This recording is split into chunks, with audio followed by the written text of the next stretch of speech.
سیدھے راستے اور سیدھے لوگ اکثر لوگوں کو پسند نہیں آتے۔ لوگوں کو وقت دیں، موقع دیں، عزت دیں، لیکن کسی سے تعلق کی بھیک نہ مانگے۔ غم چھوٹے آدمی کو توڑ دیتا ہے۔ اگر غم میں غم دینے والے خیال رکھیں تو پھر انسان بہت جلد بلند ہو جاتا ہے۔ مشکل بہت چھوٹی ہے، اللہ تعالیٰ بہت بڑا ہے۔ تنکے کو بھی حقیر نہ سمجھو، ورنہ وہ تمہاری آنکھ میں پڑ جائے گا۔ غم پر اتنے آنسو نہ بہاؤ کہ خوشی پر دو آنسو بھی نہ گر سکے۔ سزا خطاؤں کی ہوتی ہے، خامیوں کی نہیں۔ کسی کو سمجھنے سے پہلے اس کو سمجھانا ضروری ہوتا ہے۔ انسان کی انسانیت تب ختم ہوتی ہے جب اسے دوسروں کے دکھوں پر ہنسی آنے لگے۔ یہ ایک تلخ حقیقت ہے کہ آپ کی بات کو توجہ آپ کی حیثیت دیکھ کر ملتی ہے۔ جو ساتھ ہے اس کی قدر نہیں، جو دور ہے اس کی تلاش ہے۔ خود کر لیا ہے اپنا سکون برباد، اب سب کہہ رہے ہیں سکون کی تلاش ہے۔ جب فیصلے آسمان سے ہوں تو زمین والوں کی وکالت نہیں چلتی۔ جتنا آپ کے پاس ہے اس سے کم دکھاؤ، اور جتنا آپ جانتے ہو اس سے کم بولو۔ ایسے بنو کہ تم نہیں بلکہ لوگ تمہیں کھونے سے ڈریں۔ کسی مضبوط پہاڑ کا اتنا بوجھ نہیں ہوتا جتنا بے قصور پر تہمت لگانے کا ہوتا ہے۔ کچھ لوگوں کو ہم عزت دینا چاہتے ہیں مگر وہ اپنے رویے سے ثابت کر دیتے ہیں کہ انہیں اس کی ضرورت نہیں۔ ٹوٹا ہوا یقین اور گزرا ہوا بچپن کبھی واپس نہیں آ سکتا۔ دوسروں کو سمجھنا مشکل ہو جائے تو خود کو سمجھا لینا بہتر ہوتا ہے۔ نیکی اس وقت تک نیکی ہے جب تک آدمی کو یہ معلوم نہ ہو کہ وہ کوئی نیک کام کر رہا ہے۔ آپ صرف عزت دیں، لوگ گھٹیا ہیں یا اچھے ہیں خود ہی سامنے آ جائیں گے۔ انسان کی اوقات بس اتنی ہے کہ وہ نہ تو دکھ سے بھاگ سکتا ہے اور نہ ہی خوشی کو خرید سکتا ہے۔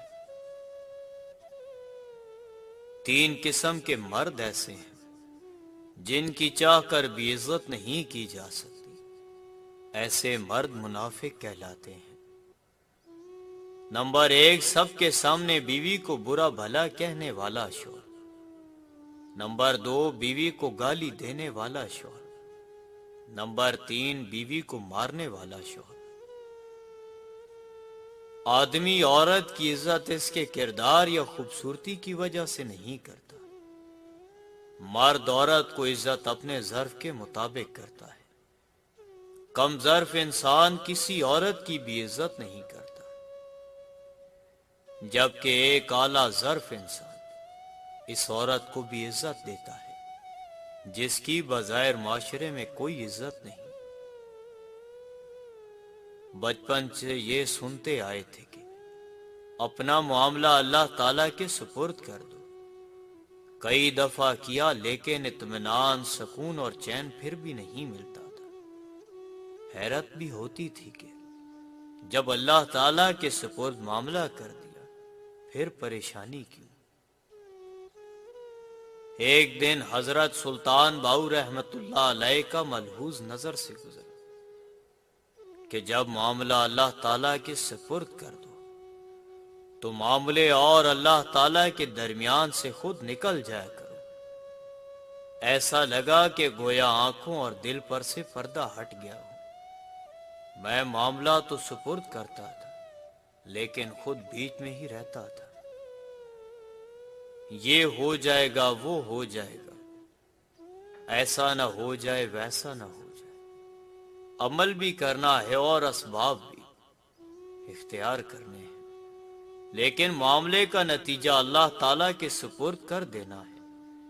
یہی سپردگی اور معاملہ فہمی ہے، اور پھر اس پر راضی ہو جانا ہے۔ جن لوگوں کے پاس آپ کو دینے کے لیے وقت ہی نہ ہو، ان کے پیچھے پیچھے اپنی محبت کا رونا روتے پھرنا بے معنی ہوتا ہے، کیونکہ بھیگ میں ملے 2 لمحوں کی توجہ کا۔ اگر دل ایک بار عادی ہو جائے تو ساری زندگی یہی بھیگ ہی ملتی ہے۔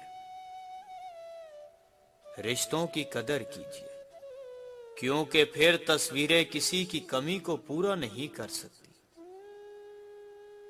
ہمیشہ ایسے شخص کا چناؤ کرو جو آپ کو عزت دے، کیونکہ عزت محبت سے کہیں زیادہ خاص ہوتی ہے۔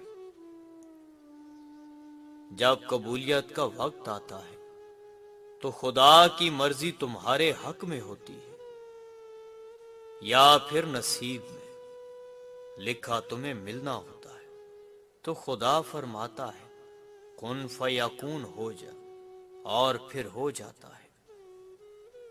اور اس لمحے میں آسمان، ستارے، چاند، سورج، وقت، قسمت، ہوائیں، بادل اور بارشیں، کشش، قدرت، کائنات کی سازشیں، اور شاید دنیا کا ہر ایک ذرہ مل کر تمہیں تمہاری منزل تک کھینچ لاتے ہیں، خدا کی مرضی کو پورا کرنے کے لیے، اور وہ ہو کر رہتا ہے جو منظور خدا ہوتا ہے۔ مرد تب پابندی لگاتا ہے جب وہ معاشرے کی گندی نگاہوں سے ڈر کھا جاتا ہے۔ وہ چاہتا ہے قیمتی ترین نگینہ بھی محفوظ رہے۔ عورت جانے کیوں بھول جاتی ہے، وہ ایک مرد اور اس کی نسل کا آئینہ دار ہوتی ہے۔ عورت شان ہے مرد کی، مرد معاشرے کو اندر تلک جانتا ہے، جبکہ عورت صرف سن کے یقین کرتی ہے۔ مطلبی رشتے کوئلے کی مانند ہوتے ہیں، جب کوئلہ گرم ہوتا ہے تو ہاتھ جلا دیتا ہے، اور جب ٹھنڈا ہو تو ہاتھ کالا کر دیتا ہے۔ بدتمیزی ہر انسان کر لیتا ہے، مگر کسی کسی کو تربیت روک لیتی ہے۔ آج کل تو رشتہ دار ان لکڑیوں کی مانند ہو چکے ہیں جو دور ہوں تو دھواں دیتی ہیں، اور اکٹھی ہو جائیں تو آگ لگا دیتی ہیں۔